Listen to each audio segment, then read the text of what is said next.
Buenas tardes a todos y todas y muchas gracias por venir a esta charla sobre el fuerte de San Cristóbal y también sobre la memoria. Esta charla es también un acompañamiento, no sé qué realmente, porque la hemos hecho muchas veces y no sé qué es lo que acompaña bien, pero hacen un buen conjunto, a la obra Ezkaba que podréis ver este domingo en la Casa de Cultura. Yo soy Miguel Goicoechandía, soy quien dirige y escribe la obra que se representa este domingo y me toca también venderla para que vengáis. Ezkaba es una obra que lleva recorriendo Navarra desde hace un año y también alguna otra comunidad y sobre todo está tocando mucho desde lo emocional yo creo que a todas las personas que lo están viendo porque toca desde un punto de vista muy humano la vida de esos presos, de las familias y de las redes de solidaridad. Dentro del trabajo que yo hice de investigación, de documentación para escribir esta obra, una de las personas, o quizá la persona que más aparecía en todos esos libros, documentos, era Koldo. Porque yo creo que es probablemente la persona que más conoce sobre qué fue aquello del fuerte de San Cristóbal y una de las personas más implicadas en toda la memoria histórica en Navarra.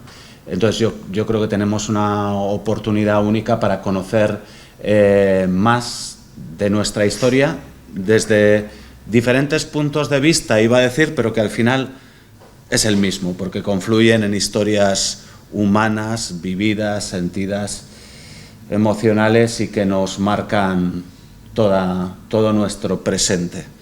Y nada más, os dejo con Koldo y espero que lo disfrutéis.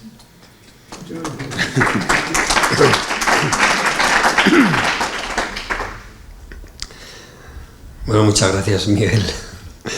Es muy humilde. Que no haya ninguna duda de que acompaña a qué, hombre, claro. Aquí lo que es el centro un poco de todo esta movida que estamos haciendo es la obra de teatro. Es lo que merece la pena realmente, o sea, no os perdonaríais nunca perderosla el domingo cuando vengan a hacerla, porque merece la pena realmente y os va a gustar mucho. Y es una obra de la que igual no merece la pena hablar mucho de ella, porque yo creo que es ese tipo de obra que hay que sentirla, ¿no? Hay que estar y hay que sentirla allí, ¿no? Yo creo que han tocado un clavo, hay un punto interesantísimo del punto de vista desde donde hacen la obra, ¿no? Del fuerte a mí me encantó y yo creo que os va a encantar exactamente igual. Entonces lo que estamos haciendo un poco con estas charlas es como ponerle otro marco a la obra, ¿no? Lo que la obra no puede contar, ¿no? De cosas, de datos, de realidades que el fuerte, claro, tiene tantas, es muy amplio ese tema y cada aspecto del fuerte nos podía llevar a una charla diferente también, a charlas distintas.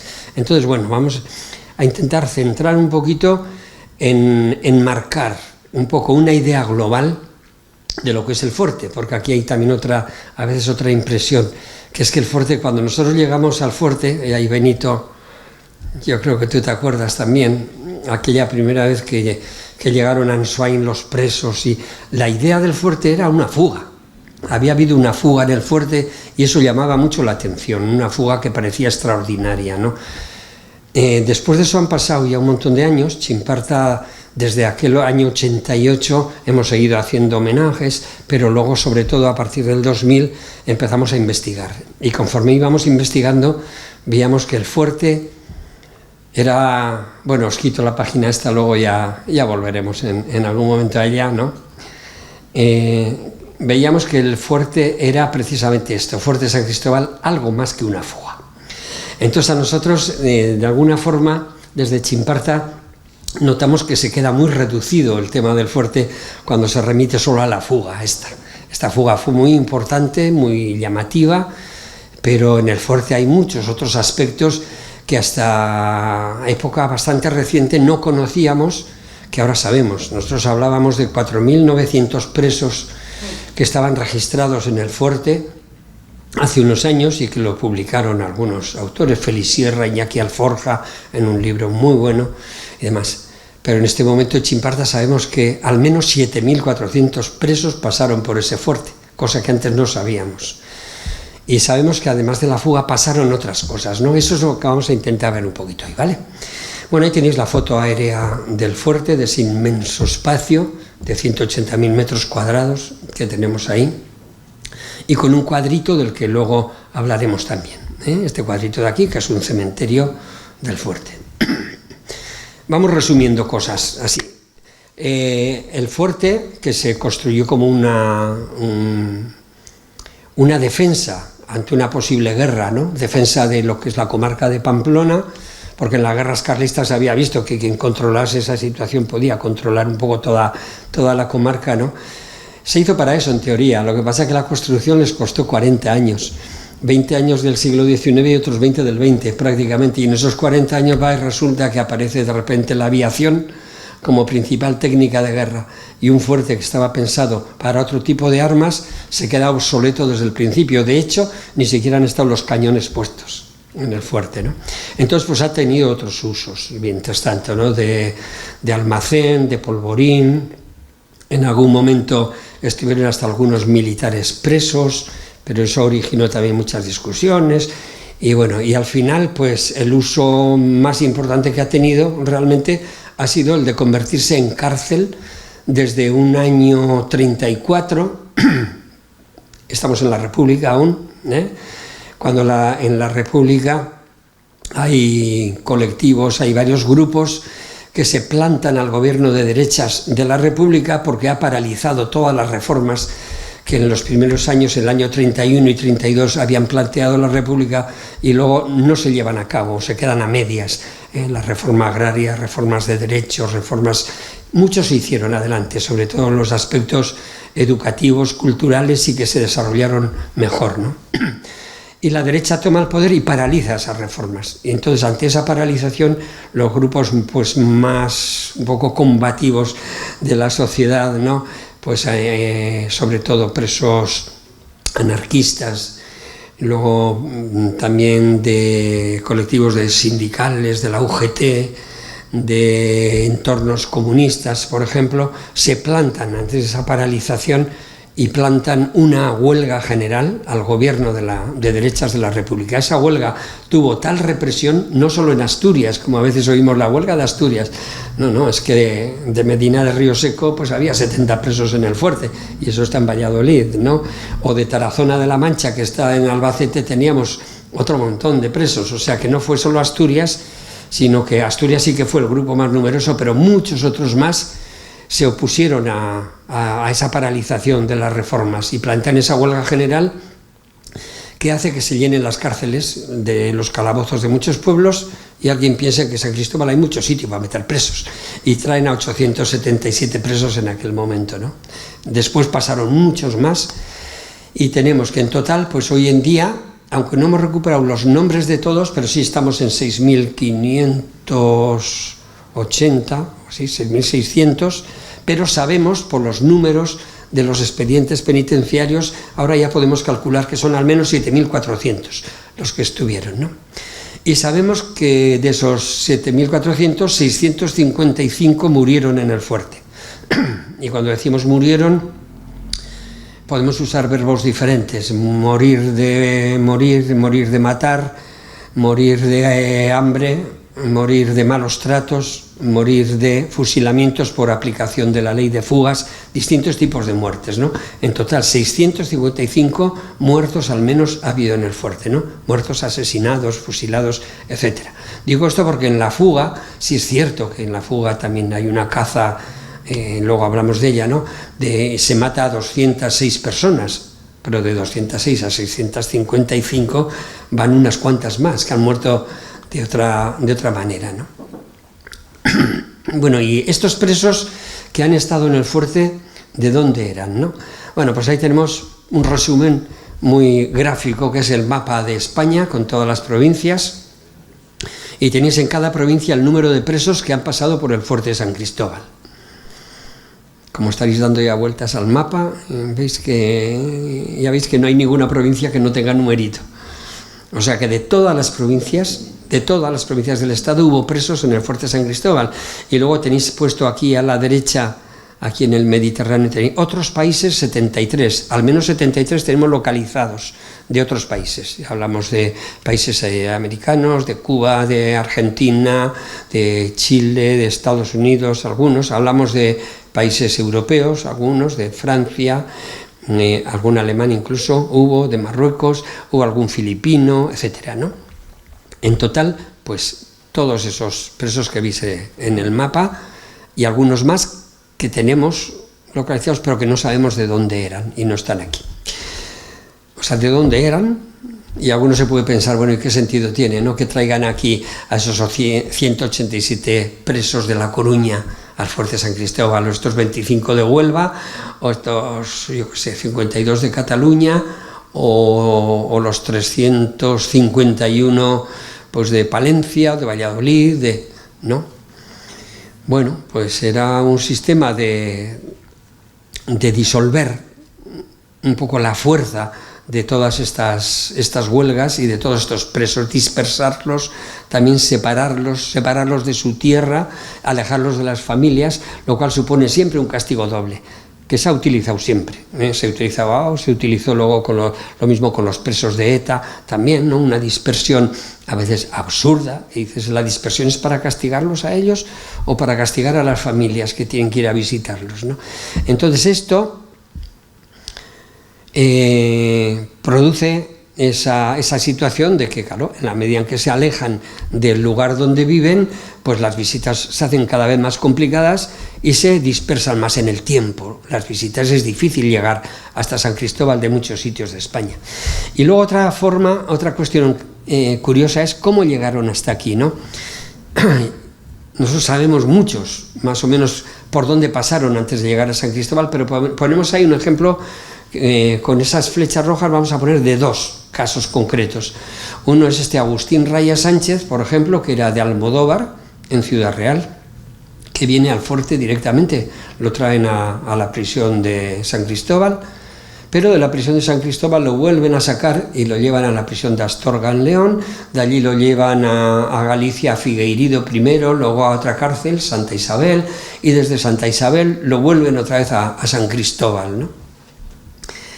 ¿Por qué? Pues no sé, no vamos a preguntarles porque los responsables no los tenemos a mano para preguntarles a ver por qué esos cambios, por qué sacarlos, traerlos, por qué, ¿no?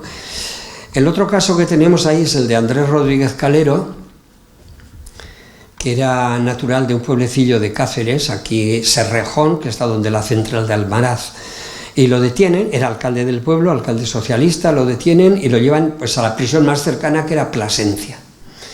De Plasencia lo trasladan a otra prisión que está un poquito más al norte, en Hervás, un bonito pueblo, no sé si lo conocéis, con un barrio judío precioso, Hervás. Y de Hervás lo devuelven a la prisión provincial de Cáceres. Y de la prisión de Cáceres lo trasladan a Burgos, aquí arriba. Y de Burgos un traslado rápido a Valladolid, y de Valladolid a Valencia, donde hubo una prisión que se parecía un poco a San Cristóbal porque tuvo también luego tuberculosos. Y de Valencia a San Cristóbal.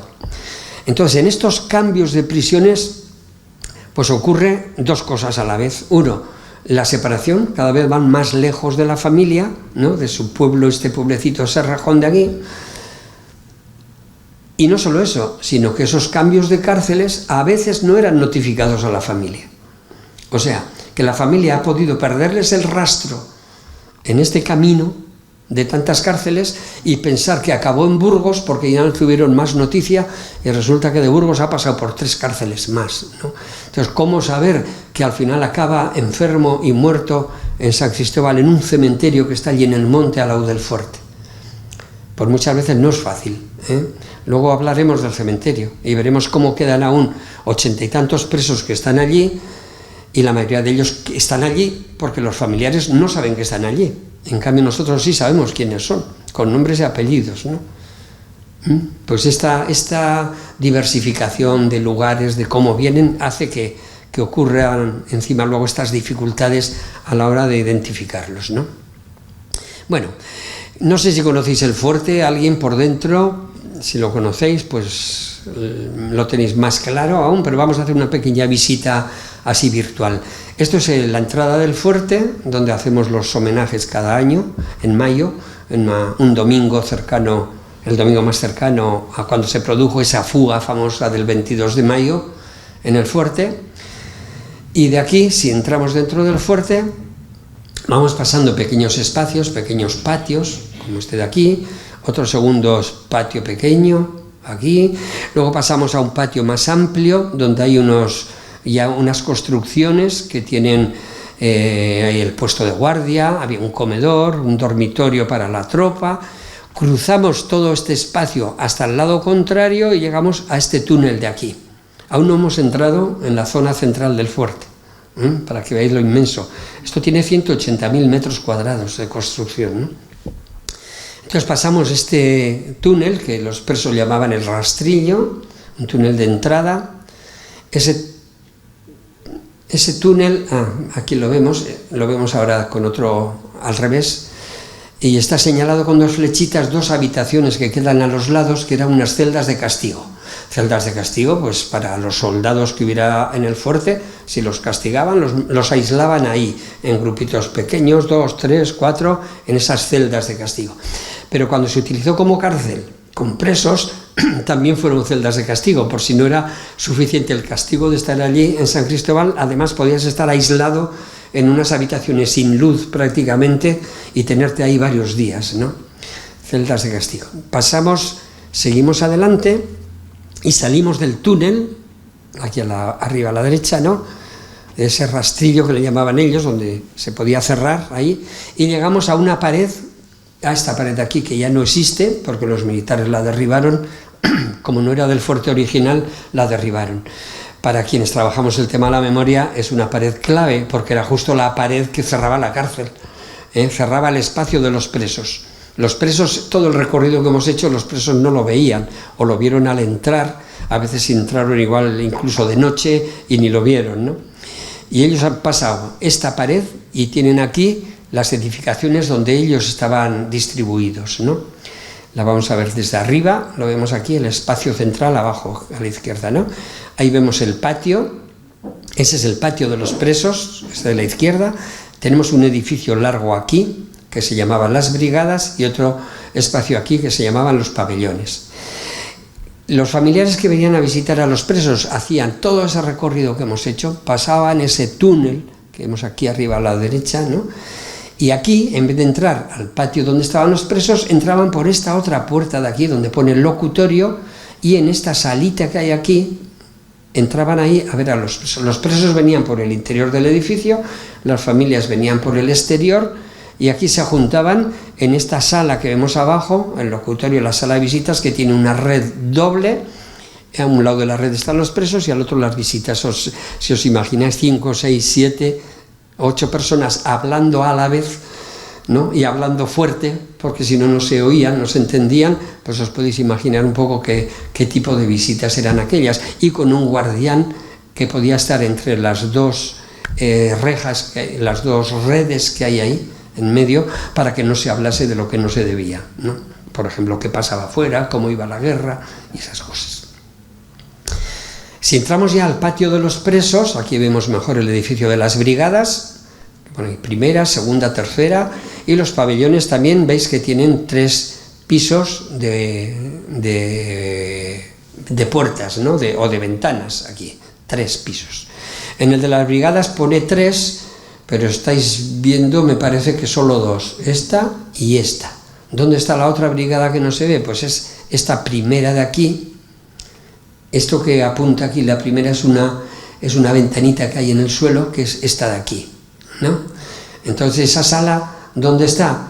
Debajo, subterránea. Esa es la ventanita por donde entra hacia abajo un poco de luz, que les da luz a los que están en esa brigada subterránea. También hubo presos ahí, O sea, los presos estaban en estos 3 pisos de aquí, este de subterráneo, este segundo, este tercero. Y otros presos un poco menos castigados, un poquito más favorecidos de alguna forma, tenía que ver bastante con las profesiones, presos de profesiones liberales, médicos, maestros, enseñantes, guardias. Aquí hubo también algún falangista incluso preso, ¿no? Pues estaban en estos pabellones donde eran un poquito mejor tratados. Los suelos son de madera, tienen además un pequeño aislante de ceniza debajo de la madera, y estos de aquí, sobre todo en esa primera brigada subterránea, que es esta que vemos aquí abajo, la veis porque está iluminada con luz artificial ahora, si no, no veríais prácticamente nada, la luz que entra por esas ventanitas es mínima, ¿no? Pues estos, en ese piso subterráneo, dormían en el suelo. Aquí no había camastros ni había colchones. Estos dormían con una manta debajo, otra por encima, se juntaban 3 o 4 y ahí dormían. Entonces, ¿cómo no pensar que con esas humedades que se creaban ahí, pues no estuviesen enfermos? Es más, esta nave, con la misma longitud, tiene en paralelo todos los aljibes de agua, los depósitos de agua del fuerte. Un agua potable que se subía desde una fuente de Berriozar, se bombeaba y llenaban 17 depósitos enormes que están ahí en paralelo. Entonces, la pared que separaba los depósitos de los presos rezumaba tal cantidad de humedad que a veces los presos se sentían durmiendo sobre el agua, ¿no? Casi. Bueno, es curioso que justo en esa brigada subterránea, donde menos luz hay, y en esas celdas de castigo que hemos hablado antes, en el túnel de entrada, es el sitio donde más nos aparecen estas pintadas que dejaron los presos en su día. Son todo pintadas de aquel momento. Hoy en día podemos ver pintadas que están hechas por chavales que han entrado, tal, por encima de estas, ¿no? Pero los presos dejaron aquí un montón de grafitis, que les llamamos grafitis o grafitos. Esos grafitos, un poco con qué intención se hacen, con muchas. Una, pues por ejemplo, gracias, Benito, que no veíais muy bien. ¿Veis un molinillo de café? ¿Qué intención tiene un molinillo de café? Pues bueno, sentirme un poco como si estuviera más cerca de los míos, más cerca de casa, de mi casa, donde se usaba ese molinillo de café, ¿no? O donde yo pueda quejarme. Agustín Pareja, 15 días condenado, bueno, algo así, ¿no? Castigado por negarse a trabajar. O sea, además de estar preso allí, había que trabajar, ¿no? Y si te negabas, a la celda de castigo, ¿no? Esa está en la celda de castigo. O dibujos de personas conocidas, ¿no? A ojo más o menos, o la imagen ideal, o la chica que tengo en la cabeza, o lo que está pasando fuera. Estará la guerra por ahí, hay aviones, ¿no? O una queja, esta está también en la celda de castigo, como esta, que fíjate, qué tipo de frase. Escribe uno, aquí yacen. Yacer, bueno, sí que significa, en el diccionario miramos estar echado, pero normalmente lo usamos para estar echado en el cementerio, ¿no? Yacer. Y con esa intención yo creo que lo escribe él. Aquí yacen, y pone varios nombres. Bernal, López Arenas, Torrijos, López Juanes, Beaumont, tal, y acaba con una frase un poco curiosa ahí. Jorge tuvo la culpa. No sabemos qué habría pasado ahí, pero bueno, alguna cosa que tenía, que era significativa para su estancia en la cárcel, debía ser esa, ¿no? Y firma ahí, enmendado Bernal. O este tipo de, yo digo, periodismo de urgencia. No, entré, ¿no? 23 del 12 del 36, ingresé en la cárcel, ¿no? Ingreso. Salida para Orduña, que es salida a otra cárcel, Orduña era otra cárcel, el 23 del 11 del 39, resumido en una frase, mi entrada y mi salida de esta cárcel de San Cristóbal, ¿no? Luego ahí aparecen nombres, aparecen dibujos, Máximo Lapido, ahora pues ya sabemos quiénes son esos que se nombran ahí. Nosotros hemos recuperado algunos nombres de presos del fuerte a través de los grafitis, porque no estaban en los listados del fuerte y aquí los hemos descubierto, luego sí que hemos encontrado información sobre ellos, ¿no? O aquí estuvimos Novellán y yo la noche del día tal. O sea, es algo que se queda muy grabado por lo visto, ¿no? El haber estado allí. Quieren dejar constancia, ¿no? Igual de mi familia no vienen a verme nadie, de Huelva o de no sé dónde, pero yo voy a dejar constancia de que yo he estado aquí y además he estado en esta fecha. Y lo digo claro. O las bicicletas, etcétera. Resumen de un poco de todas estas condiciones que estamos viendo ahí de vida, ¿no? Frío. Es una de las cosas que más hablan. Ernesto Carratalá es un hombre que ha venido luego a varios homenajes posteriormente, ¿no? En los últimos, hasta hace unos 6 o 7 años así que murió. Y este hombre cuando hablaba de San Cristóbal decía, es el sitio donde más frío he pasado yo en mi puñetera vida, ¿no? San Cristóbal, porque él estuvo en la cárcel de Astorga también, y estuvo en la cárcel de Burgos, y estuvo luego en la cárcel de Oviedo. Hay una cárcel en la Ría, hay 2 islitas y hay una cárcel, San Simón se llama. Decía, yo cuando me llevaron a San Simón y veía palmeras, me parecía que me habían llevado al Caribe, casi de vacaciones, ¿no? Porque comparado con San Cristóbal, el hambre, que cuando se hace la fuga y hay un juicio posterior, el juez pregunta, ¿y usted por qué se ha escapado de aquí? Y todos prácticamente dicen, porque nos mataban de hambre. Y el juez se lo toma en serio, el asunto del hambre, y manda a investigarlo. Y vio que sí, que era cierto, que el administrador del fuerte se estaba quedando con el dinero de las comidas, y vamos, un caso de corrupción evidente, ¿no? Lo destituyeron incluso. La suciedad de esos lugares tan oscuros, la humedad, los malos tratos, porque los guardianes, hubo épocas en que los guardianes maltrataban a los presos, pegaban, había castigos físicos, ¿no? Enfermedades que no eran tratadas como era debido, porque tampoco había medicinas suficientes, ¿no? Falta de medicinas. Consecuencia de todo esto, pues la muerte, muchas muertes, ¿no? Entonces las muertes no son solo muertes por ajusticiamiento, por fusilamiento, sino que son muertes de frío, muertes de hambre, muertes de no tratamiento de enfermedades, etc. Y todos esos muertos que se han ido dando a diario o de formas especiales en el fuerte, ¿por dónde andan? Hoy en día, ¿por dónde los situamos? ¿Dónde están los muertos? Vamos a ver varios casos diferentes. Por lo menos 101 con nombres y apellidos tenemos localizados que son asesinados en la falsa puesta en libertad. A ellos los dejan en libertad y les dan un papelito con la libertad dentro del fuerte. Pero alguien en el fuerte ha avisado a los matones del pueblo que los llevaron al fuerte, o a los falangistas que sin ningún juicio los cogieron y los llevaron. Estos los traemos para aquí. Se quedan aquí, ¿no? Y alguien les avisa, aquellos que trajisteis van a salir el martes que viene, les han dado la libertad y van a salir el martes que viene. De esos que van saliendo en libertad, unas órdenes de libertad son reales y salen y vuelven a sus casas sin mayor problema, pero otras muchas de esas órdenes están notificadas a la gente que los trajo aquí para que vengan a buscarlos. Cuando salen los recogen a la puerta y bajan por la carretera, y en la primera curva hay un camino que sale allí y los matan allí. Yo sospecho que un grupo de los de Lodosa posiblemente fueron asesinados en esa primera curva de la carretera. Luego veremos otra vez los nombres ahí, ¿no? Bajando. Otra forma era también, bueno, pues era gente a lo mejor más significada, o por no sabemos por qué razón, los metían en una camioneta y los llevaban más lejos. Luego vamos a ver 2 casos de esos.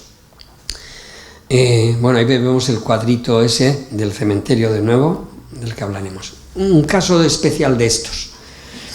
Leoncio Aramburu y Ángel Arizmendi, los 2 abogados. Leoncio era concejal de Oyarzún, Ángel Arizmendi vivía en Oyarzún, aunque era de Donosti. Estaba emparentado por la familia con el Lehendakari Aguirre de aquellos tiempos, o sea, era una persona de cierto peso, pero a los 2 los cogen y los sacan de la cárcel, les hacen ver, bueno, que salían en libertad.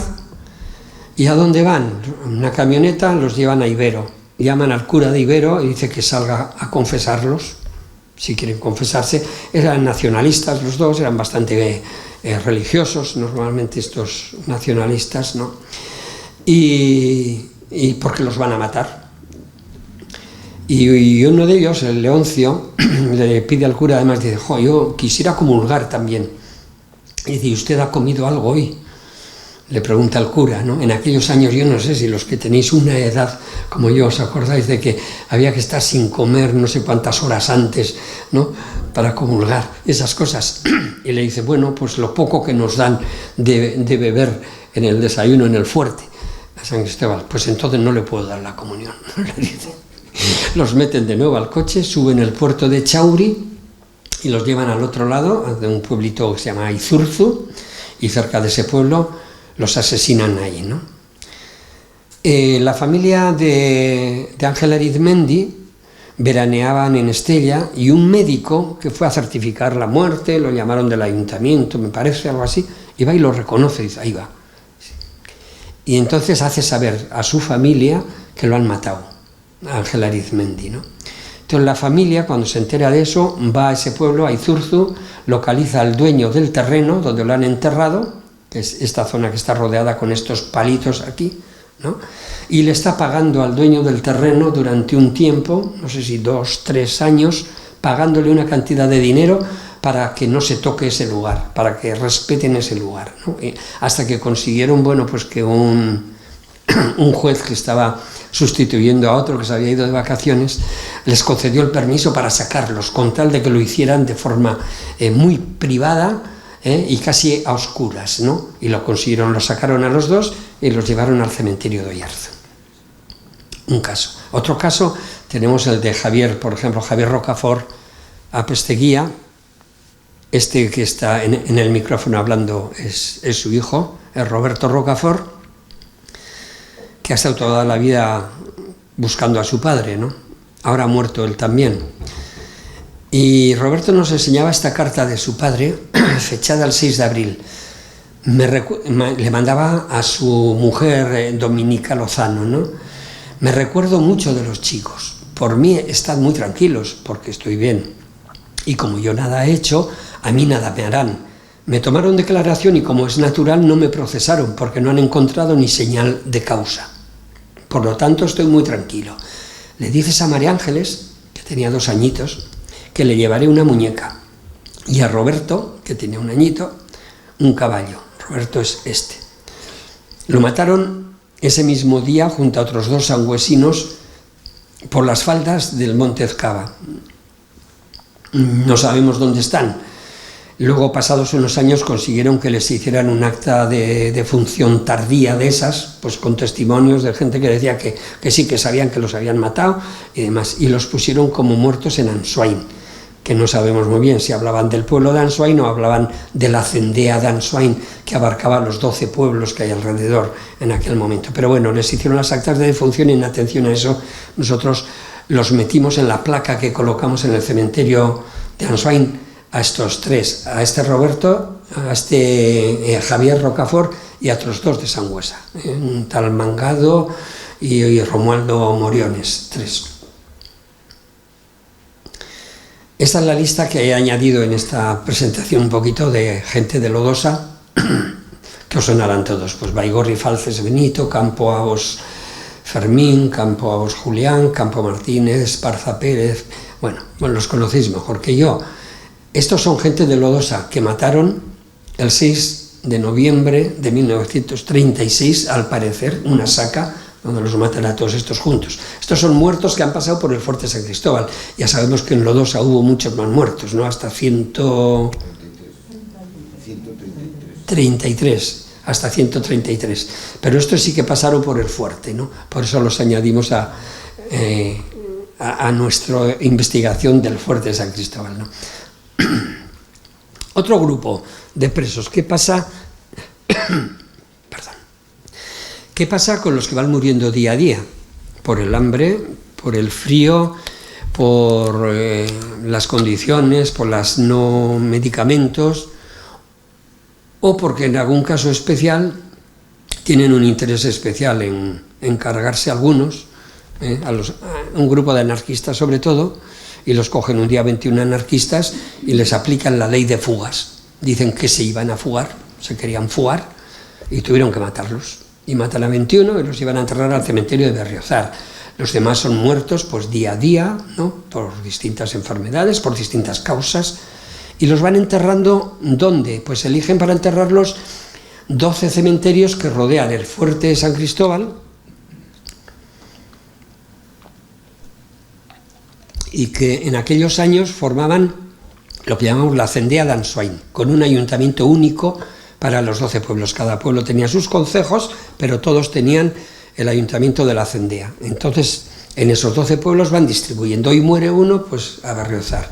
Al día siguiente Artica, otro a Vallarain, El Carte, bueno, a esos pueblos que veis ahí, Aizoain, Ansoain, Añézcar, Loza, Vallarain, Berrioplano. Veis que en todos estamos viendo una placa. En esa placa están los nombres de los que están enterrados en cada uno de los pueblos. Fue otro trabajo que tuvimos que hacer como asociación, ¿no? Berriosuso, Oteiza, Artica, Larragueta, Berriozar. Estos estaban todos registrados en el... Bueno, muchos están en el registro civil y estaban en el registro diocesano también, en el archivo del obispado allí en Pamplona. Estaban también... habían hecho un libro de actas de defunción, diríamos, ¿no? Una especie de libro, como estos libros de actas de los ayuntamientos, aquellos de tapas duras, donde en cada página pues se ponía un par de asientos de estos, ¿no? De decir fulanito, fulanito, conforme iban muriendo, se hacían esos apuntes allí, ¿no? Y conseguimos, bueno, riñendo con el archivero, conseguimos que nos diesen al final esa documentación que no nos querían dar. O sea, la había publicado el Diario de Navarra en parte, la tenían, creemos que los militares también, la tenían los funcionarios, ¿no?, de prisiones, y eso había quedado por ahí en la cárcel de Pamplona, y la tenían a través del capellán del fuerte, suponemos, la tenían en el obispado. Cuando nos dieron todos los datos, pues pudimos saber dónde estaban enterrados cada uno de ellos, y entonces agrupamos los nombres de cada pueblo y encargamos esas placas que pudimos conseguir gracias a una subvención de los años aquellos de Zapatero, que no se hizo mucha cosa por la memoria, pero sí que al menos hubo una primera ley de memoria que facilitó, por lo menos posibilitó que se recibiesen ayudas. A nosotros nos sirvió para mucho esas ayudas, para encargar estas placas y colocarlas.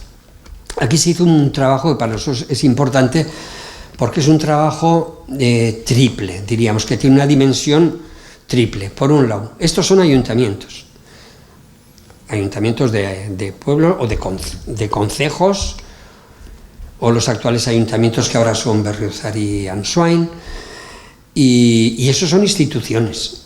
Igual que el Estado español, o igual que una comunidad autónoma, los ayuntamientos son instituciones oficiales. Por tanto, es importante que un reconocimiento de un preso lo haga una institución. Y no se habían hecho entonces reconocimientos de los presos, ¿no? Conseguimos que estos 12 pueblos de la Cendea d'Ansoain, menos uno, que no aceptó en aquel momento, aceptasen todos reconocer, bueno, que los nombres que les dábamos nosotros estaban enterrados en sus cementerios, porque además les demostrábamos que teníamos las actas de defunción de todos ellos, y aceptaron colocar esas placas que se iban a pagar, Chimparta las iba a pagar con subvenciones, y ya eran dos cosas: era reconocer oficialmente con un acta de ayuntamiento, con una moción o con una declaración. Segundo, aceptar la colocación pública de esas placas ahí. Y tercero, hacer un homenaje, además, un homenaje popular, ¿no?, cuando se colocaban esas placas, invitando también a familiares que se pudieran conocer de esos presos que estaban enterrados allí a que participasen en esos actos, ¿no? Lo digo, esto lo recalco muchas veces, ya Miguel me ha oído no sé cuántas veces, ¿no?, porque es una cosa a la que el gobierno de Navarra nunca le ha dado mucha importancia a esto. Como se hizo antes de existir el famoso gobierno del cambio, que parece que con ellos ha nacido la memoria histórica, y nosotros llevamos todo esto hecho. Estamos hablando de... Estas placas las pusimos entre 2009 y 2010. Las primeras exhumaciones en el cementerio empezamos en 2007. El famoso gobierno del cambio en Navarra empieza en 2015. O sea, para que veamos un poco cómo iba la cosa aquí. Bueno, en estas placas de los cementerios hay alguna especial como esta de Berriozar. En Berriozar no cabían en una placa los 47 enterrados que hay en ese cementerio, ¿no? Tuvimos que poner 2 placas. Y en esas 2 placas veis que hay unos puntitos amarillos. Bueno, esos puntitos amarillos están señalando a esos 21 que os he dicho antes, que los fusilan aplicándoles la ley de fugas. Y los llevan todos allí y los amontonan en una fosa en Berriozar. En cajas, pero amontonados, ¿no?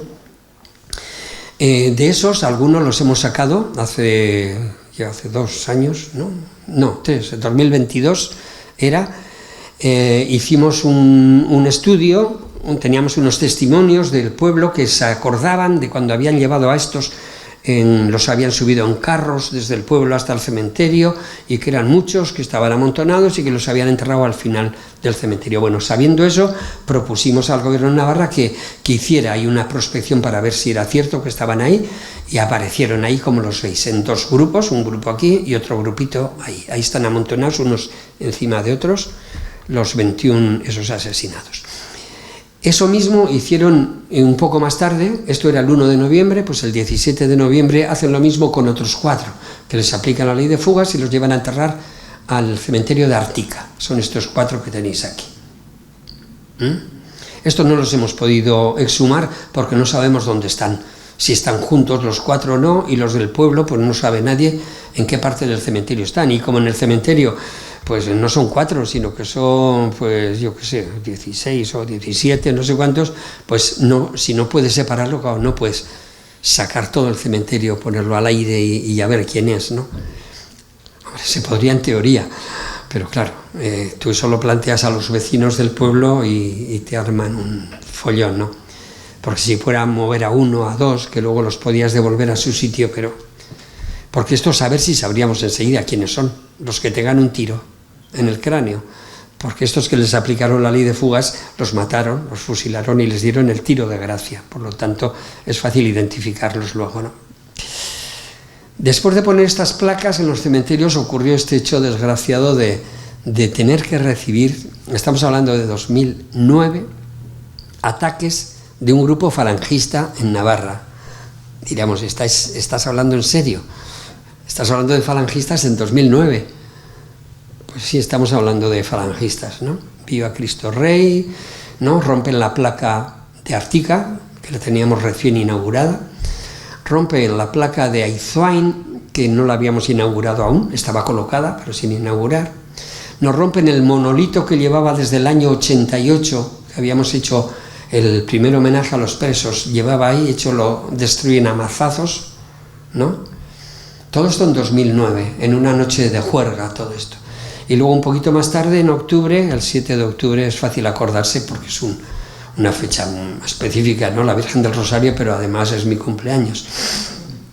Y ese 7 de octubre me dejan en casa, en el buzón de casa, este escrito que empieza así de amable, ¿no? Arriba España, viva Cristo Rey, 7 de octubre, día de Nuestra Señora del Santo Rosario. Estimado Coldo, por lo menos me llaman estimado, tienes 30 días para abandonar definitivamente Navarra, de lo contrario asistirás a una misa en tu honor. Pero luego me proponían una posible negociación. Si en vez del nombre de esos cerdos comunistas que habéis puesto en esa placa de Ansoain, el cementerio de Ansoain, la placa está puesta sobre una pequeña pirámide que hicimos, tuvimos que reconstruir el cementerio porque estaba derruido hacía años, ¿no? Y ahí se colocó la placa. Y dice, si en vez de los nombres de esos cerdos comunistas ponéis el nombre de los caídos por Dios y por España, y nos decían quiénes eran esos cuyos nombres teníamos que poner. Eran 2 familias del pueblo que actualmente, pues bueno, siguen viviendo ahí, los descendientes de esas familias, que eran 2 muertos en la guerra, habían ido voluntarios carlistas, ¿no? Requetés, y estaban ahí. Y bueno, y acaba, pronto te enviaremos los de Piedramillera. O sea, alguien sabía muy bien cuál era mi pueblo de origen. Piedramillera. Pero lo bueno es la firma también, falange y tradición, y acaba con una frase en euskera. Falange y tradición, hirurogeita hamabost urte, Nafarroa txukuntzen. Falange y tradición, 75 años limpiando Navarra. Bueno, ahí quedó. Por lo menos estos, una jueza de Pamplona se empeñó en mandarlos a la Audiencia Nacional, el juez de allí lo rechazó. Ella se mantuvo firme, lo mandó al Supremo y tuvieron que ir a la Audiencia Nacional. Y aunque el juicio fue en 2015, habían pasado ya 6 años, y las condenas pues fueron mínimas, 2 años a uno, de 3 a los que condenaron, 3, el grupo era más grande, pero uno era un secretario de ayuntamiento que estaba trabajando, en aquel momento en Ollacarizqueta, después ha estado trabajando en Santa Cara. Otro era un funcionario de prisiones que estaba en la prisión de Daroca, en Zaragoza, y el tercero era un fundamentalista de estos medio un poco pirau, que se ponía en el pueblo delante de la Virgen en medio de la calle y que obligó al cura a bautizarle a sus hijos en latín y no sé qué cosas de esas. Bueno, pues a ese le metieron 2 años y a los otros 1 año y medio. Como no tenían antecedentes, pues ahí quedó la cosa. Tercer grupo de muertos, ¿dónde están? En la fuga famosa del 22 de mayo del 38. Bueno, esta la resumo mucho porque es un hecho ya más conocido también, pero bueno, sí que se sabe que un grupito podían llegar hasta 30-35 presos, fueron ideando la posibilidad de hacer una fuga, además sin ninguna ayuda exterior, desde dentro. Organizaron y eligieron este 22 de mayo a la hora de cenar, pensando en que era día de fiesta, había menos, porque algunos guardianes bajaban a sus casas a Pamplona y había algunos guardianes menos, y porque la hora de la cena, pues mientras ellos cenaban en las mismas naves donde dormían, allí, los guardianes estaban cenando en un comedor que tenían aparte, en ese primer patio que hemos visto, un patio grande allí, ¿no? Y entonces si conseguían pues tomar el fuerte en sus manos, pues tenían toda la noche por delante hasta que se hiciese al día siguiente, se contase a los presos de nuevo en la primera hora de la mañana del día siguiente, ¿no? Y así lo fueron haciendo. Conforme repartían la cena, entraba uno con la cazuela, entraba un guardián acompañando, entonces los que se habían organizado entre ellos se abalanzaban sobre el guardián, lo desarmaban. Eso hicieron en las 3 naves que estaban una encima de la otra, en el edificio ese de las brigadas, y el que fue el cabecilla de esta fuga, Leopoldo Pico, le quitó al primer guardián desarmado, le quitó la chaqueta del uniforme, lo dejaron encerrado allí en la celda de los presos, y él se puso la chaqueta esa, y con esa chaqueta y otros varios presos de los otros 2 pisos de encima juntaron un grupito que pasaron al edificio que está enfrente, el edificio de los pabellones, donde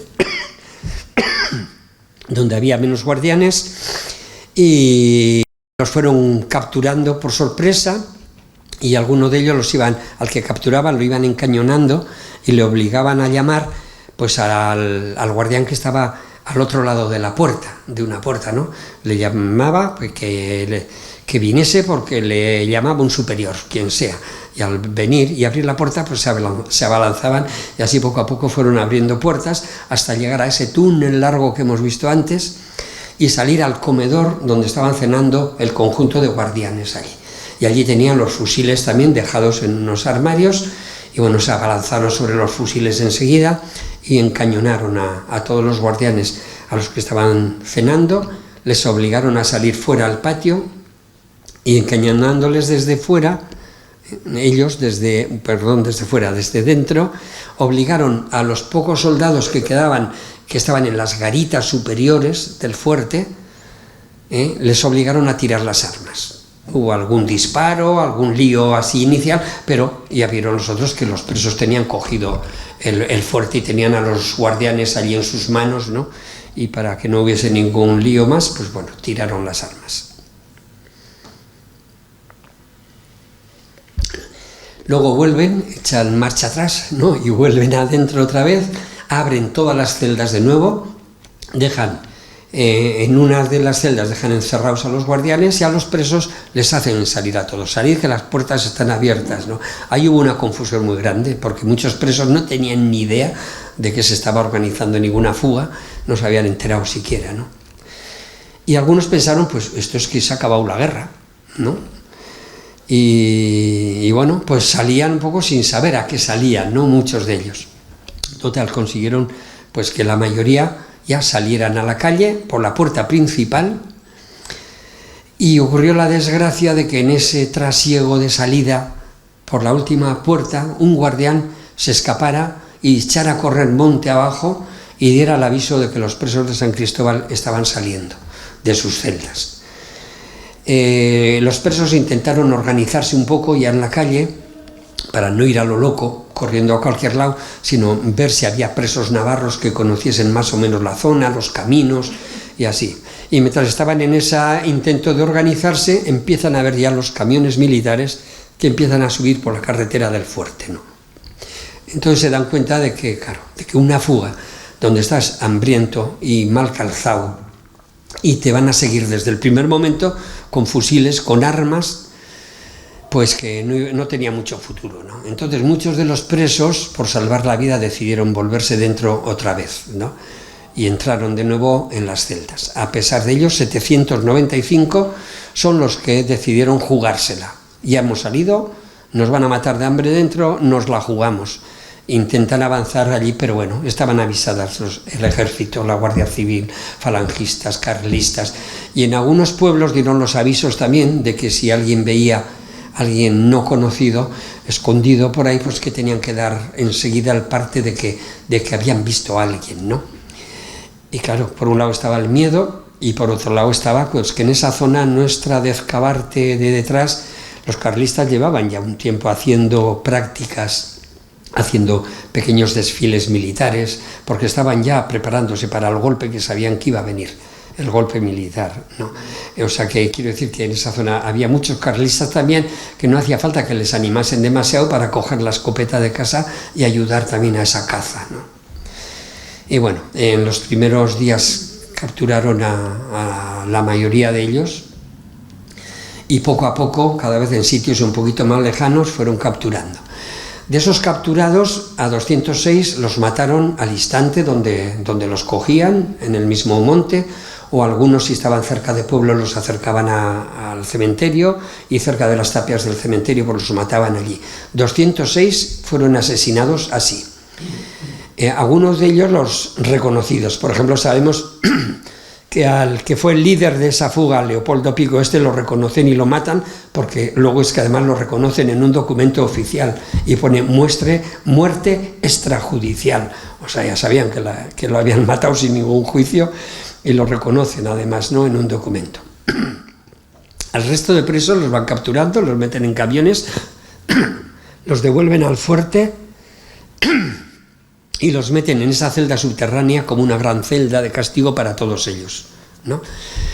Y posteriormente, en poco tiempo, hacen un juicio muy rápido donde les hacen declarar a muchos de ellos y a otros guardianes y a otros que nos han escapado también sobre esa fuga, cómo se ha organizado, quién la ha organizado, a ver si consiguen saber eso, ¿no? Y por qué se han fugado también. Entonces sale lo del hambre y todo esto. Y en esa fuga, o en ese juicio, a 14 de ellos les implican en que eran también organizadores de esa fuga. Otros saben que han muerto en la fuga, pero esos 14 los acusan de ser organizadores. Además es que en esa fuga hay un guardián que se ha dado cuenta de que algo está pasando y empieza a gritar para dar el aviso, y los presos le dan un golpe con una herramienta y desgraciadamente a los 2 días muere ese guardián de una puerta del fuerte. Y entonces les acusan a estos 14 de esa muerte. O sea, saben que es un preso el que le ha dado un golpe con una herramienta, pero los condenan a muerte por haber asesinado a ese guardián a los 14. Y los fusilan en Pamplona. Estos sí son condenados a muerte injustamente, pero ha habido un juicio, ¿no? Y los fusilan en la Ciudadela, detrás de la Ciudadela, el 8 de agosto de ese mismo año. O sea, imaginaos, de mayo, que había sido la fuga, para el 8 de agosto está ya todos los juicios hechos. A todos los demás en el juicio les aumentan las penas y bueno, pues fue un desastre. Solo 3 llegaron a Francia. Quizás un cuarto al que no se consigue poner nombre, hay sospecha de que pudo haber un cuarto, pero 3 sí que sabemos con nombres y apellidos que pasaron a Francia. Sabemos quiénes son esos 3. Bueno, resumiendo la fuga. Seguimos. Bueno, aquí en esta foto de otro homenaje de en 2013 conseguimos juntar a la puerta del fuerte precisamente a Ana Fernández, hija de Jovino Fernández, uno de los 3 que llegan a Francia, a Pilar Marinero, hija de José Marinero, y a Emilio Cañada, sobrino de Valentín Lorenzo. Estos son los 3 que llegaron a Francia. Llegaron a Francia y los 3 volvieron a pasar a España a luchar con la República. Al final, cuando vieron que perdían la guerra, salieron con los últimos exiliados por Cataluña. Salieron a Francia 2 familias de estas, la de este Jovino Fernández y la de Valentín Lorenzo, se quedaron ya para siempre viviendo en Francia. Y la tercera, José Marinero, se fue hasta México y vivían en Puebla.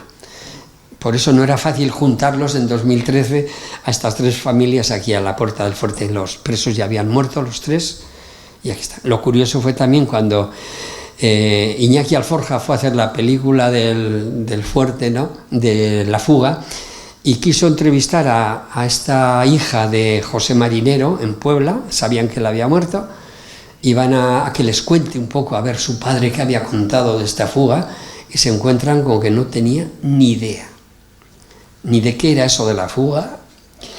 Le sonaba que sí, de su padre, que sí había estado preso en eso de la guerra española, de no sé qué, algo, pero no les había dicho ni palabra de esta fuga, para que veamos un poco lo que los huecos de silencio que pasan en generaciones en algunas familias detrás, ¿no? O sea, le tuvieron que contar a ella cómo había sido eso de la fuga. Los asesinados en la fuga, pues muchos de ellos siguen estando pues donde los asesinaron, ¿no?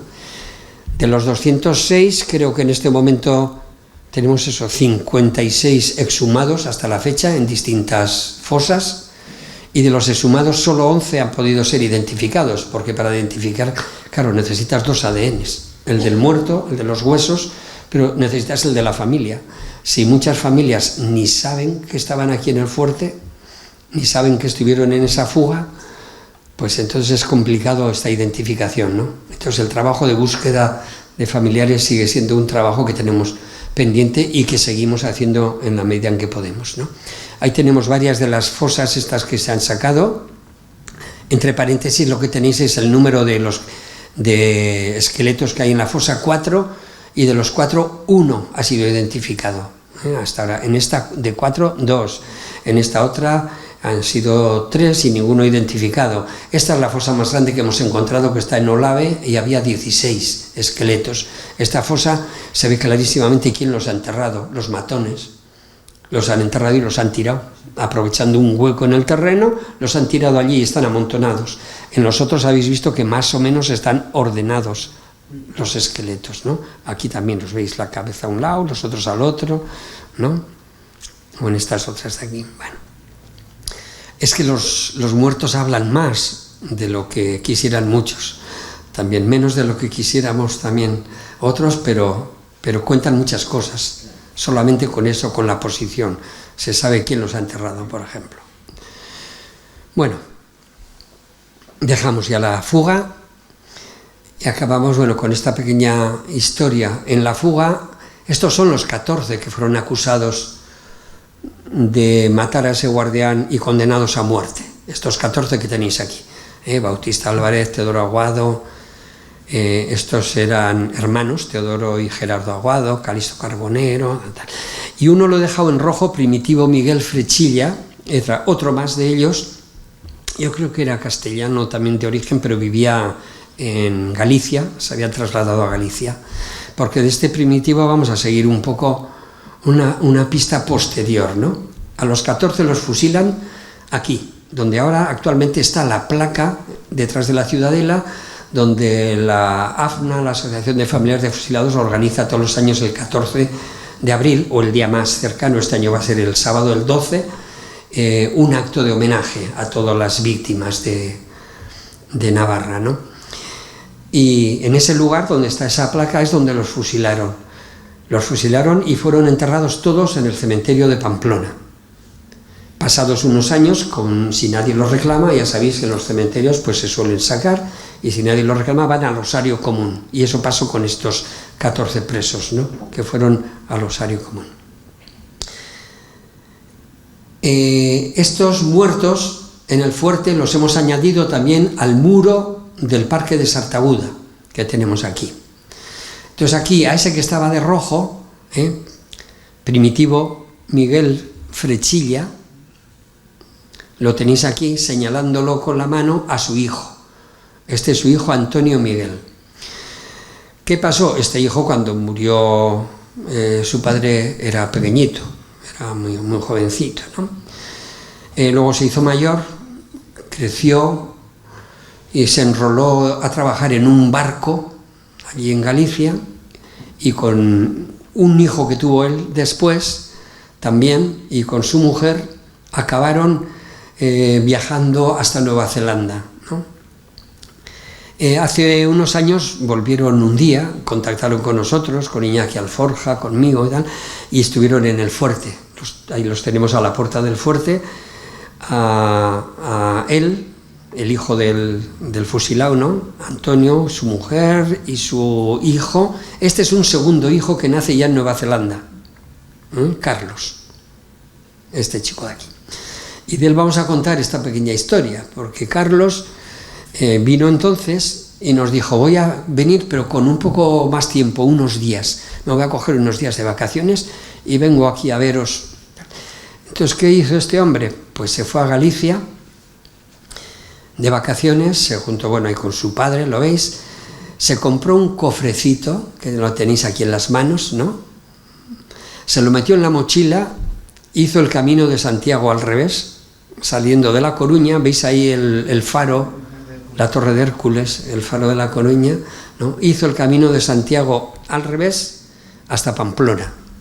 En Pamplona nos llamó y nos dijo: bueno, quiero que me llevéis otra vez al sitio donde los fusilaron, ahí en la vuelta del castillo. Fue allí, llevamos una azadilla, cogió un poquito de tierra del suelo y lo metió en ese cofre. Y ahora al cementerio, pero al cementerio donde estuvieron la primera vez enterrados, que me dijiste que sabéis. Sí, pues mira, aquí fue. Hizo lo mismo, ¿no? Coger un poquito de tierra, meterlo en el cofre, metió en la mochila, dice: y ahora voy a hacer la fuga que el abuelo quiso hacer y no pudo. Se cogió la GR 225, que ahora está marcada, la veis aquí, ¿no? GR 225, no es casual lo del número, porque si lo leemos de otra forma es GR 22 de mayo, que era el día de la fuga, ¿no? Y se fue por la GR hasta Francia. Nos avisó cuando ya estaba allí, fuimos a recogerlo, volvió, y aquí está con todo el grupito de Chimparta en Ártica. Bueno, con todo el grupito no, con unos cuantos del grupito. Este es él, Carlos, ¿no? Y bueno, y con el cofre en la mochila de nuevo, dijo: bueno, y ahora vuelvo a casa. Y se hizo el camino otra vez hasta La Coruña, llamó a su padre, se juntaron ahí los dos otra vez, fueron al cementerio donde está enterrada la abuela, porque no os he contado esta parte de la historia. Cuando la abuela se entera que han fusilado a su marido, coge al niño más pequeño que tenía en brazos, se va ahí donde esa Torre de Hércules, a la orilla del mar, y se tira al agua. Completamente loca, no podía asumir lo de la muerte, y unos pescadores la ven cuando se tira, y se tiran ellos rápidamente y consiguen sacarlos, a ella y al crío, a los dos. Esta mujer ya con la cabeza muy mal, pero vivió aún unos años, estuvo trabajando y murió, pero ya nunca volvió a una situación normal, ¿no? Entonces lo que Carlos quería hacer, ¿qué estaba haciendo? Quería reunirlos a los dos, reunirlos otra vez al abuelo y a la abuela, aunque fuese de una forma simbólica, con la tierra donde el abuelo había estado enterrado, ¿no? En el cementerio y donde había sido fusilado y demás. Y entonces llama a su padre y se van los dos al cementerio de San Amaro, allí en La Coruña, buscan la tumba de la abuela y le meten en la tumba de la abuela la tierra del abuelo. Por eso ponemos lo de una historia de amor. A veces las historias solamente se pueden reconstruir de modo simbólico, pero es importantísimo para las familias el poder hacerlo. Pasamos a otro campo que no habíamos hablado de él, que es el cementerio de las Botellas. Hemos hablado de los cementerios donde enterraban los muertos a diario en el fuerte. Ahí hay 203, en esas placas suman 203. Esos pueblos se empiezan a quejar de que les están llenando los cementerios con los muertos del fuerte, y entonces en el fuerte pues piden permiso para hacer un cementerio propio cerca del fuerte. Y ese cementerio es este cementerio que veis aquí, que nos costó encontrarlo porque no sabíamos dónde estaba, y como veis estaba lleno de árboles, una zona más, en otras menos, pero árboles que tuvimos que cortar con motosierras para poder limpiar este cementerio. Encontramos en el archivo diocesano también el listado de los enterrados aquí, que eran 131. Son los últimos muertos en el fuerte. Todos ellos son enfermos ya de tuberculosis, presos que estaban aquí, se quedaron aquí enfermos, o presos que trajeron enfermos también de otras cárceles como Valencia o Cuéllar en Segovia, que también ha habido presos tuberculosos y había Ya pararás, gordo. Y traían presos tuberculosos. La cárcel se había reducido ya mucho esos últimos años, después de la guerra. El número había descendido porque cuando la fuga había 3.500, había 2.500 presos en el fuerte. Aquí ya se habían reducido bastante, eran menos presos, y ya había camas, los metían en las camas y los sacaban al sol en varias horas del día, ¿no?, a que se aireasen. O sea, un poco la disciplina había cambiado. Y cuando iban muriendo estos presos, pues los enterraron en este cementerio de aquí, ¿no? Y sabíamos que ahí estaban los 131, teníamos los datos, teníamos el listado de todos ellos, la cuestión era saber dónde está cada cual, ¿no? Entonces, bueno, pues empezamos a indagar, y cuando vamos al archivo diocesano vemos que además de los nombres, en la hoja de los registros, en la tapa, había un folio que suponemos que habría hecho el capellán del fuerte con un esquema de cómo habían sido enterrados, más o menos. Bueno, luego resultó que ese esquema no estaba bien hecho, se diferenciaba cementerio católico y civil, y esa separación estaba mal dibujada en el plano, y eso pues nos creó unos problemas porque vimos que no era fiable ese plano, ¿no? Entonces le planteamos a Aranzadi, que quería dejar, dice, no podemos sumar con esta poca fiabilidad del plano, ¿no? Y decimos, ¿y si conseguimos el dinero suficiente con más subvenciones del gobierno de Zapatero, más subvenciones para pagar el trabajo de los antropólogos y del material y de lo que haga falta, sois capaces de ponerlos todos a la vista, los 131 esqueletos a la vista, y comparamos con el plano ese que tenemos e intentamos entenderlo, a ver qué es lo que falla aquí? Y efectivamente así hicimos. Aranzadi aceptó, y en 15 días de junio de 2010 los pusimos a la vista a todos los enterrados. Al comienzo empezamos vimos que estaba cerca de la pared, había una fila de enterrados, tiramos la tierra afuera y sacamos a todos los que estaban en esa fila. Y habíamos contactado con algunos familiares por ahí, por toda España, de sitios diferentes. Con los familiares con los que habíamos contactado, si aparecía el esqueleto aquí, cuando ya empezamos a fiarnos de quién era quién. Que no he dicho, cementerio de las botellas. ¿Por qué cementerio de las botellas? Pues porque son enterrados todos los 131 con una botella entre las piernas. Una botella que luego vamos a ver un poquito cómo eran esas botellas. Bueno, aquí tenemos una, por ejemplo. En esta aviso un documento dentro. La mayoría de las botellas estaban vacías, pero algunas, 10 o 12 o así, en todo el cementerio salieron con un documento que se podía leer, o totalmente o parcialmente por lo menos, ¿no? Entonces supimos por ese documento quiénes eran algunos de esos presos. Comparamos eso con ese croquis que teníamos de los enterramientos y vimos que justamente había lo que llamaba cementerio civil, estaba bien donde creíamos que estaba, y algunos que habíamos puesto a la vista coincidían con esos perfectamente, pero el resto que no nos casaban, que no había forma, es que al resto del plano había que darle justo la vuelta, y justo todo el plano había que ponerlo del revés. O sea, las filas que creíamos que empezaban de una pared, empezaban de la pared contraria. Entonces, cuando entendimos eso, ya fue muy fácil identificar a todos, a los 131. Y entonces empezamos también, cuando había familias que solicitaban llevárselos, pues empezamos a sacarlos y entregarlos a las familias. Bueno, primero van al laboratorio, se hacen allí pruebas y luego se devuelven a las familias, ¿no? Entonces, entre 2007 Y 2010, aquellos primeros años, no, perdón, no, estos son más tiempo, entre 2007 y 2013, en esos 3 años, en grupos diferentes, pudimos exhumar a 44 de esos presos enterrados ahí.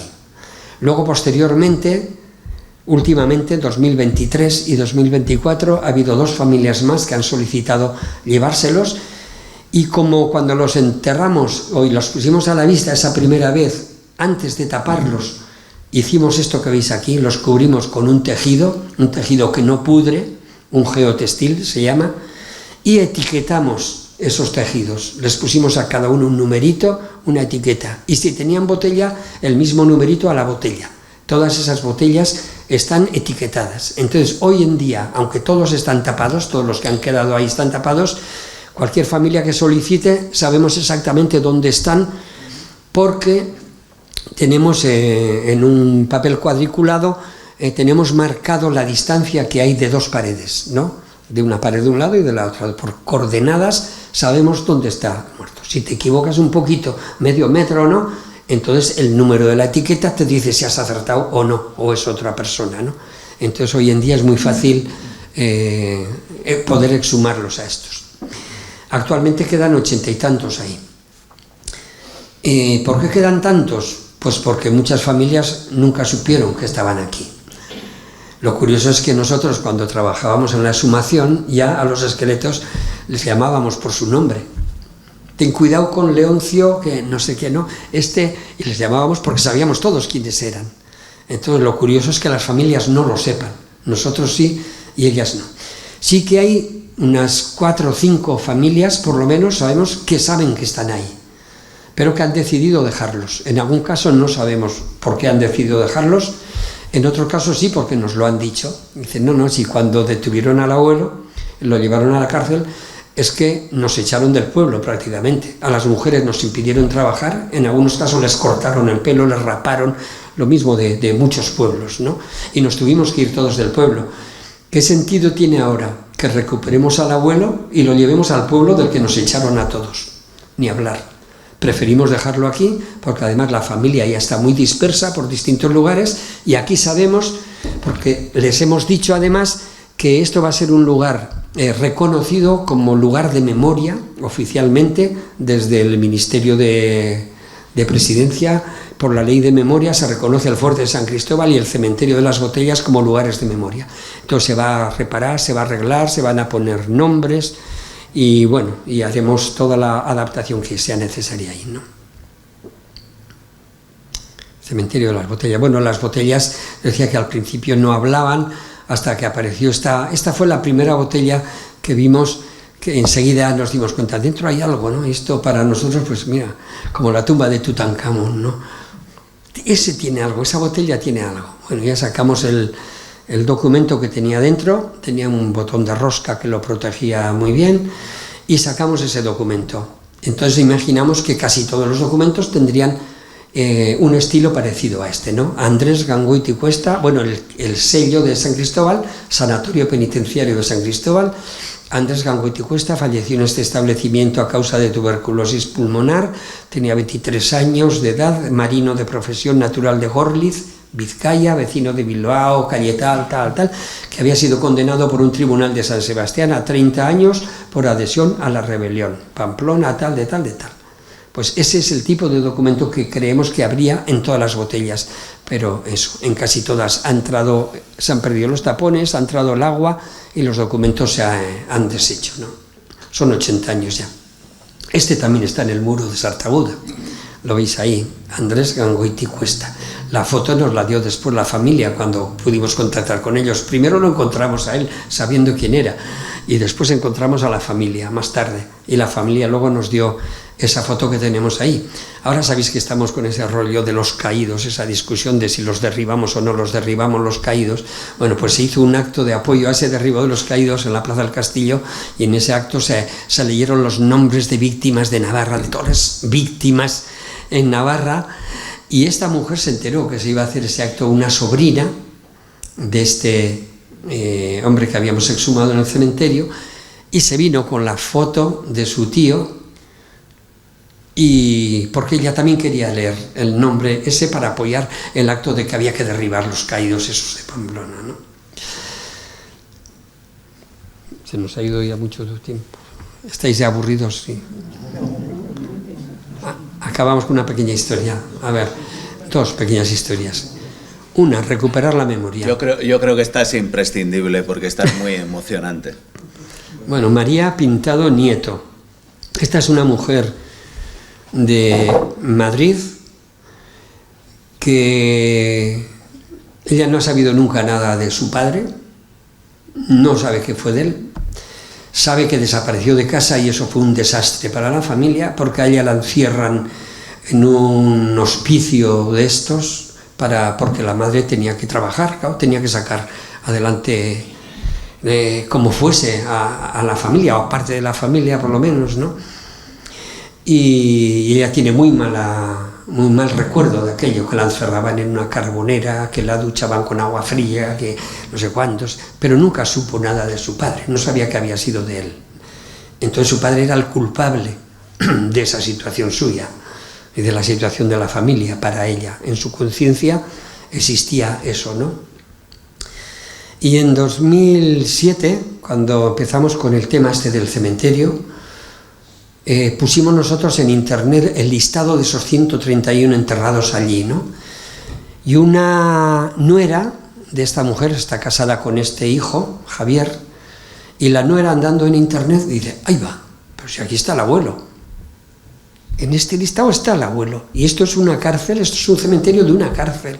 Luego el abuelo, está claro que el abuelo estaba luchando y fue preso republicano, ¿no? Lo tuvieron preso en este sitio, en Pamplona. Ella contactó con nosotros, si era un martes, cuando ella lo vio, ese mismo martes a la noche, no sé a qué hora nos dijo, a la 1 de la mañana, no sé qué hora, le llama a su suegra, porque ellos viven en Salou, y le llama a su suegra a Madrid, y le dice, María, hemos encontrado al abuelo, está enterrado en un cementerio allí cerca de Pamplona. Y bueno, el sábado se coge ya el tren con una hija en Madrid, ellos vienen en coche desde Salou con una niña pequeñita que tenían, entonces esta que veis aquí en brazos, y las llevamos al cementerio, cuando aún el plano lo teníamos con muchas dudas, ¿no? Dijimos, mira, más o menos, por los nombres y el croquis que tenemos aquí, aquí podemos estar sobre tu padre, más o menos. Tu padre está enterrado debajo de nosotros, por aquí. ¿Y sabéis lo primero que nos dijo? Dice, pues mira, si consigo sacar los huesos de mi padre, ¿sabéis qué me gustaría hacer? Llevármelos y enseñárselo a mis amigas de la infancia. Y decirles, ¿veis cómo yo también tenía padre? Una mujer de 70 y no sé qué años tenía ya entonces, con una leucemia que avanzaba, además, bastante enferma, en 2007. No pudimos sacarlo entonces por el lío del plano y tuvimos que esperar hasta ponerlos todos a la vista en 2010. Y entonces sí, ya subimos dónde estaba, quién era, y les volvimos a avisar, ¿no? Pues ya podéis venir, ahora sí sabemos quién es tu padre, dónde está. Y ya lo teníamos el esqueleto más o menos allí, pues preparado, ¿no? Medio limpio, es este que está aquí, el primero de todos, Juan Pintado Barrajón. Y esta es ella, que baja al cementerio. Estábamos, claro, trabajando en otras tumbas a la vez, ¿no? Intentando sacar a otros también, ¿no? Y ella se coloca aquí, al lado de su padre, se agacha, le dio un beso en el cráneo, se puso de pie otra vez delante de él y empezó a hablar en voz alta con él. La primera, que luego sería primera y última, conversación que tenía con su padre, ¿no? Entonces, quejándose de qué habían hecho con él, ¿no? De por qué tenía nadie que haberle hecho aquello. No sabía muy bien cómo había sido la historia, pero por primera vez sabe quién es su padre y sabe dónde está su padre. Pero no solo eso, lo más importante es que por primera vez sabe quién es ella. Cuando hablamos de la memoria, y cuando alguno dice, ¿para qué revolver los muertos? ¿Para qué revolver los huesos, los sacahuesos? ¿No? Casi despectivamente que dicen algunos, ¿no? ¿Para qué? Pues entre otras cosas para esto, para saber quiénes somos. quiénes son ellos, quiénes eran ellos y quiénes somos nosotros. Porque si perdemos esa referencia, la perdemos individualmente, la perdemos familiarmente y la perdemos como sociedad también. Es que si no sabemos lo que ha habido antes, no nos podemos reconocer a nosotros mismos, quiénes somos, de dónde venimos, porque todos estos hechos nos incumben a todos, estemos directamente o no implicados en ellos, ¿no? Bueno, sacamos una foto familiar, ahí vemos a ella, María. Esta es la nuera la que se dio cuenta, la que encontró el nombre ahí. Este es su hijo Javier y esta es su nieta, ¿no? Luego tuvieron otra pequeñita. Y bueno, ya se lo pudimos entregar. Y esto era 2000, ya cuando lo entregamos, 2010, pero pues no sé, hacia octubre o así sería. Y luego el año siguiente, el 2011, me llamaron a mí a dar una charla sobre esto del fuerte en la biblioteca de la Universidad Complutense de Madrid. Ella, a la misma hora, estaba con su marido recibiendo la sesión de quimio para su leucemia en el hospital. Acabó la sesión de quimio y su marido quería llevarla a casa, estaba muy cansada, y le obligó a su marido. Dice, no, a casa de ninguna forma, tú vas a pasar por la biblioteca de la Complutense y vamos a ir allí porque yo tengo que hablar allí. Y yo tengo que agradecer a los que han hecho posible que haya recuperado a mi padre. Y exactamente, llegó allí a la biblioteca, es esta, la veis ahí ya bastante demacrada, muy delgadita, muy así. Este es su marido, que lo veis por primera vez, porque es curioso que ella había estado 2 veces aquí ya y su marido no estaba. Y la segunda vez que vino ya sabía que venía a llevarse a su padre, que lo teníamos ya descubierto. Y no hubo marido tampoco ahí, ¿no? Luego ahí esconde otra historia familiar esto, ¿no? El aceptar o no aceptar los hechos, cuando son tuyos o no, pero fíjate, que sean de tu mujer, que tu mujer venga a recuperar a su padre y no le acompañes, pues algo raro pasa ahí en esa familia, ¿no? Bueno, aquí ya le acompañó, la llevó en ese momento, 2011, ahí se despidió de nosotros y en febrero siguiente, febrero de 2012, murió María, pero murió siendo una mujer feliz. Es increíble cómo en tan pocos meses una persona puede cambiar tanto, increíble. Entonces, para los que trabajamos en esto, claro, estas cosas son las que dicen, ¿qué sentido tiene lo que estamos haciendo? A veces nos preguntan, ¿no? Y vosotros tenéis familiares represaliados aquí en San Cristóbal. Ocurrió que el primer grupo que empezamos a trabajar con esto de la memoria, ninguno teníamos un familiar represaliado y no podían entenderlo, ¿no? Los familiares. ¿Y por qué estáis haciendo esto, no?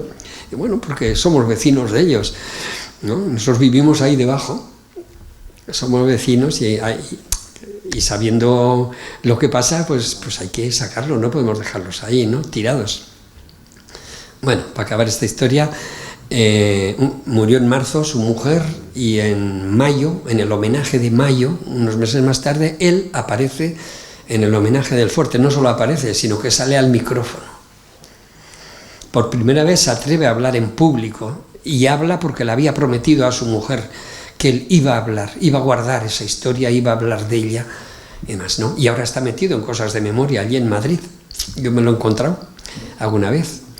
¿Habéis visto esa foto bonita que hicimos de foto familiar? Esta foto la tenemos puesta ahora en una exposición que montamos del Fuerte San Cristóbal, en un montón de paneles, y este es uno de los paneles de esa exposición, ¿no? Entonces, yo estaba enseñando esta exposición, entre otros sitios, en este momento es Parla, allí al lado de Madrid, un pueblo casi como Pamplona, ¿no? Y estaba explicando la exposición, ¿no? Y a un grupito de gente que había entrado y tal, y veo que llega él y se pone detrás de todos ahí y fue siguiendo mis explicaciones, ¿no? En la exposición. Y justo cuando yo llego a ese panel donde está su mujer, a este panel de aquí, se abre paso y me dice, Koldo, ¿me dejas que esta la explique yo? Esto era un hombre caído del caballo, ¿no? O sea, le costó, pero bueno, al final ha aceptado toda esta historia y está trabajando en eso. Bueno, y terminamos con otra historia más sencillita, pero bueno, el regreso del abuelo, uno de tantos, que de ese cementerio de las botellas, veis ahí también el esqueleto con la botella, en este caso no había ninguna documentación, los familiares estaban aquí cuando lo sacamos, había por lo menos 3 familiares, y bueno, fue como todos los esqueletos, fue primero al laboratorio de la Sociedad de Ciencias que tiene en la Universidad del País Vasco, y se hacen análisis, pruebas, y cuando ya estaba había que entregárselo a la familia. El abuelo era de Serrejón, ¿os acordáis que he hablado de ese pueblo? Serrejón en Cáceres, hizo todos estos viajes para llegar aquí. Bueno, pues este es el abuelo Andrés Rodríguez Calero. Entonces dijimos, no, a este hombre no les hacemos venir a por él. A este lo llevamos nosotros allí, porque esta familia es que había venido a los homenajes del fuerte sin saber si podían recuperar al abuelo o no, y habían venido varios años, ¿no? Entonces merecen que seamos nosotros los que vayamos allí. Y nada, cogimos un coche, en una camioneta, y nos fuimos 2 de Chimparta a ese pueblito, a Serrejón. Se había reunido toda la familia, aún conservaban los hijos 3 casas diferentes en el pueblo, porque eran varios hijos. Y entonces dijeron, ¿dónde les llamamos y dónde lo dejamos? Pues es igual, en esta casa, porque da lo mismo, porque va a estar 4 horas aquí, 4 en la de mi hermano y 4 en la de mi hermana en otro lado. O sea que lo tuvieron toda la noche danzando de casa en casa, velando los restos del abuelo allí en 3 familias diferentes, ¿no? A la mañana siguiente, en un local municipal, le hicieron una despedida. Ahí había reunidas 5 generaciones, el abuelo sobre la mesa, los restos del abuelo, la generación de los hijos, esta por ejemplo, es hija, hay otro por ahí detrás, la generación de las nietas, esta es nieta, esta también es nieta, la generación de los bisnietos, que ¿dónde están? Por aquí detrás, ahí hay uno, otro por aquí, y la generación de los tataranietos, que están pequeñitos, luego los veis en otra fotografía. Todo ufanos, todos del abuelo, se hicieron esa foto del abuelo, se la pusieron en las camisetas y lo fueron llevando por todo el pueblo de calle en calle. No quisieron meterlo en ningún momento en ningún coche, sino siempre, y que el pueblo lo viese, porque había sido el alcalde del pueblo y lo tenían que despedir todo el pueblo, ¿no? Y hasta que lo llevaron al cementerio y quedó allí. Y terminaron con una fiesta, una comida y una fiesta donde acabaron, en este caso son bisnietos, los bisnietos bailándole al abuelo como despedida. Este es tataranieto, por ejemplo, este pequeñito que está aquí. Las 5 generaciones. Así termina bien una historia en una familia, ¿no? Luego, ese abuelo que está aquí, está también en esa exposición que hemos llevado por muchos sitios. Entonces, en ese parla que hemos comentado antes, también justamente tenemos aquí a una de las nietas, y es ella la que está contando la historia de su abuelo. Aquí, ¿no? Y esto es otro pueblo, en Valdemoro, Pinto y Valdemoro, suenan mucho, ¿no? En Valdemoro, aquí vemos a otra nieta, esta, Maripepa, pero en este caso está con la hija de su hijo, o sea que es tataranieta también, esta chiquitaja de aquí. O sea que ya las generaciones en esa familia van pasando unidas totalmente al tema de la memoria del abuelo. Bueno, esto no estaba previsto, esto en la sala de visitas, una familia, bueno, que venía, una mujer que venía desde Salamanca a visitar a su marido, tuvieron una hija pequeñita que se les murió en ese entreacto, bueno, y a la que yo le hice un poema que se llamaba La visita y que, bueno, que un día lo recitamos aquí, pero hoy no lo hemos traído. Y a lo que, no sé, si queréis decir, comentar lo que sea o preguntar, pues hasta aquí ha llegado la historia. Habéis visto que, bueno, nos hemos atenido más, sobre todo, a ver algunas historias que nos hagan entender, más que racionalmente, igual un poco emocionalmente, lo que supone o no la recuperación de la memoria, ¿no? Para todos, y para las familias sobre todo, ¿no? Y con eso pues queríamos, nada, acabar, más que tener muchos datos concretos, porque habría 1000 cosas para hablar del Fuerde, pero nos parecía un poco dar esta visión más interesante, ¿no? Aquí está.